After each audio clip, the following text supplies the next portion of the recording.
You probably ask yourself what it takes to become exceptional. I certainly did, and that's why I have read 3 in-depth books about mastery and becoming exceptional. I am going to give you all that knowledge I gained. This video will break down complex concepts to make them understandable, but you will need to devote your full attention because we will go beyond the surface level. We'll talk about techniques to master anything that you have never heard of before. There are 5 unique stages of mastery: the novice, the advanced beginner, the competent, the proficient, and the expert. But I am going to come back to that later because we first must address what I consider the actual step 0, which is the requirement for all following stages, and that is discovering your calling. The first move towards mastery is inwards. Your lack of connection to who you truly are and what makes you unique will always hinder you from becoming a master at anything. I, myself, struggled with this a lot. For a long time, I didn't know what my purpose was, but then I consciously exposed myself to that question more, and trust me, this way it won't take long until you will find something. The goal of discovering your calling is to find what you can completely lose yourself in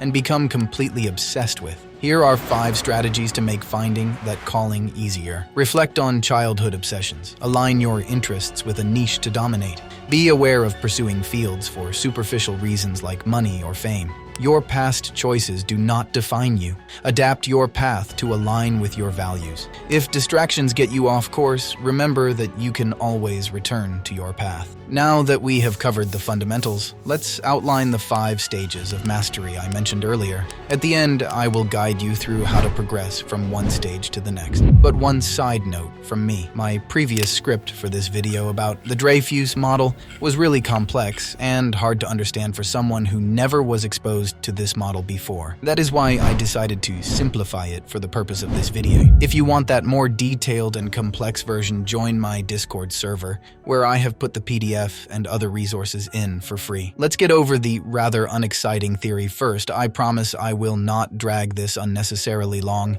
Just stay with me. Novices are total beginners. They need step-by-step instructions and get overwhelmed easily. They just follow the instructions and don't really think about why. They rely completely on those instructions. If things go well, great, but if they don't, they blame the instructions. Advanced beginners start figuring things out on their own. They're starting to understand the situation better. You would stop blaming the instruction and instead look for another instruction that is better for your specific needs if needed. To become competent, you need to start understanding what's important and what's not. You get better at picking the right strategies. Your experience with the skill will help you to become better and better. Now, onto the proficient stage. You have a deep understanding of the skill and have adaptability. The proficient knows what information is important and which is not. You know what the goal is, but you're not quite sure how to get there. Finally, we have the expert stage. These people just know what to do without even thinking about it.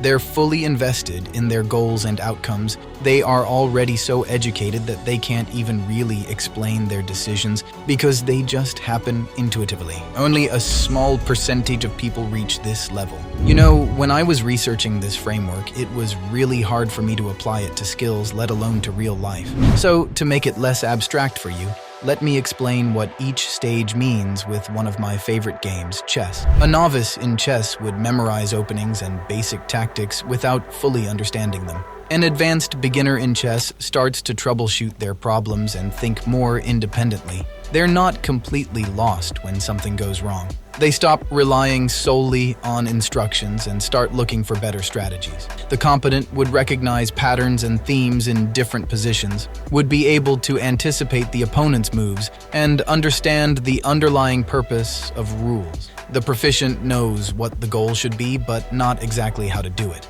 In chess, this could be recognizing a position, but still not knowing what exactly to do next. The expert in chess would be someone that mastered chess beyond mere competence and has exceptional problem-solving abilities. They almost always know the next best move and can predict what will happen next. Magnus Carlsen, the 5-time world chess champion, stated that he is capable of calculating about 15 to 20 moves ahead. Just think about that for a second. Now think of any skill that you personally want to master. You are going to self-assess your skill level to find out at which stage you are. But I would recommend you to think twice, that even if you think you are proficient or an expert in something, maybe assume that you are an advanced beginner, because if you believe that you are an expert, then learning will stop. Here is the framework for finding your stage out. Pause a second. Now that you have assessed yourself, let's talk about how you can transition from one stage to another. To go from novice to an advanced beginner, you must break away from fixed rules and tutorials and improvise more often. If something goes wrong along the way, try to solve that without blaming the external factors and start to troubleshoot. To then go from advanced beginner to competent, you need to start figuring out what works best for you. You start becoming more purposeful in your actions rather than just trying things out randomly. It's like leveling up from following instructions to making informed decisions based on your growing understanding of the skill.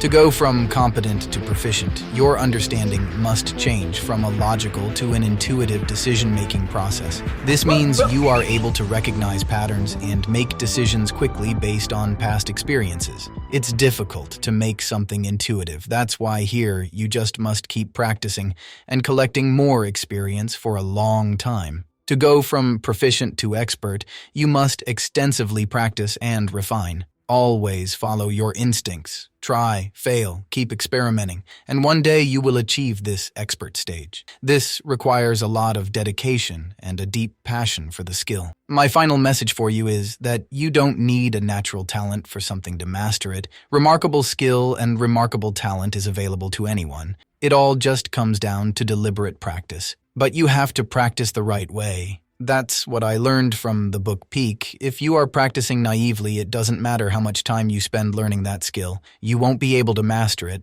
Then there is purposeful practice where you have clear goals, a plan to achieve those goals, and a way to monitor progress over time. You always must try to do things you cannot already do. The quality of the practice matters much more than the quantity of the practice.